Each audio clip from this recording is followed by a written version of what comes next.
франшизасының фишкасын айтпасам, сіз қазіргі таңда маркетинг слабый, бірақ офисі күшті екен, продукты наличиеге тұр екен деп сол компанияны таңдап кетесіз. Сіз маркетингке қарамайсыз. Сіз главный сол офистің ауасы ұнады, главный продукты толып тұр екен дейсіз, сіздер солай шешім қабылдайсыз. Ал біз қалай бастадық? Жұмын Груптың тарихы ұнады, маркетинг ұнады, бірақ не офис жоқ, не продукт жоқ. Заказ береміз, күту мерзімі 20 күн, бір ай. Бірақ бізге не ұнады? Компанияның франшизасы, то есть маркетинг.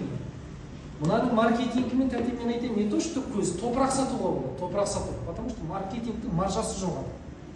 Сол үшін мен әр адамдарға айтамын, маркетингтің маржасы қай жерде жақсы, сол жерден сіз табыстап аласыз. Енді қараңыз, сіз қазір франшиза, Starbucks'тың франшизасын сатып алсаңыз, сіз қойып, Оралда ешкім танымайсыз, бірақ Оралдан ашсаңыз да сіздің Starbucks'та кофеңіз өтеді.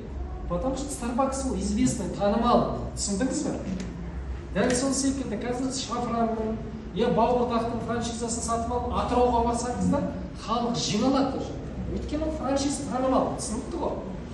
Енді қараңыз, Жұмын Груп корпорациясының маркетингі татауға хит болғаны соншалықты, өнімі өздігінен, продукт сам себе продает, то есть өнімінің хит болғаны соншалықты, жұрттар Қытайда подделкасын алып келіп сатып нәпақасын тауып отыр. Не сұрайсыз? Не то, что оригинал. Подделкасын сатып алып келіп нәпақасын тауып отыр. Неге? Өйткені түсінді ол. Жұмын Груп ол бренд.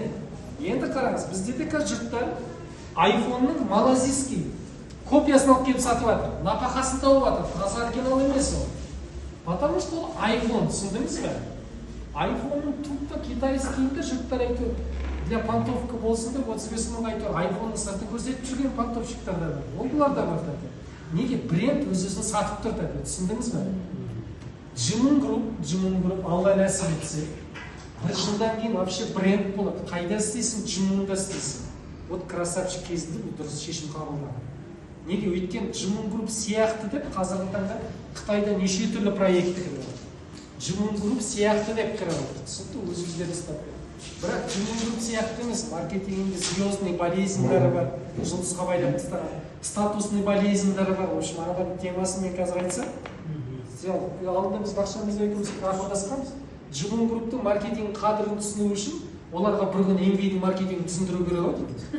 Сол кезде Жұмынның маркетинг қадірін түсінеді. Жұмынның маркетинг қадірін түсіну үшін Qnet'ті маркетингін алып келіп түсіндіру керек деймін халыққа. Командаға отырғызып қой. Соны айтамын. Жұмынның қадірін түсіну үшін Greenleaf-ті маркетингін алып келіп түсіндіру керек деймін. Сол кезде айтады, біздікі айналайын алтын екен ғой. Май жетпек екен ғой, біздікі нағып жүрміз деген сияқты ой келеді. Түсінікті ғой. Сондықтан мен әрдайым айтамын. Бірінші очередь компанияның маркетингінің франшизасын таңдай білсеңіздер, өте күшті нәрсе. Бірақ мен бір нәрсемен қателестім. Бүкіл сетевойда өнім күшті, главный маркетингке қараңдар дейтін. Ал бұл Жұмын Груп корпорациясында өнім вообще күшті. То есть басқа компанияда бір өнім ғана күшті болады да, қалған для ассортимент толтырып қояды ғой. Бұл жақта бүкіл өнім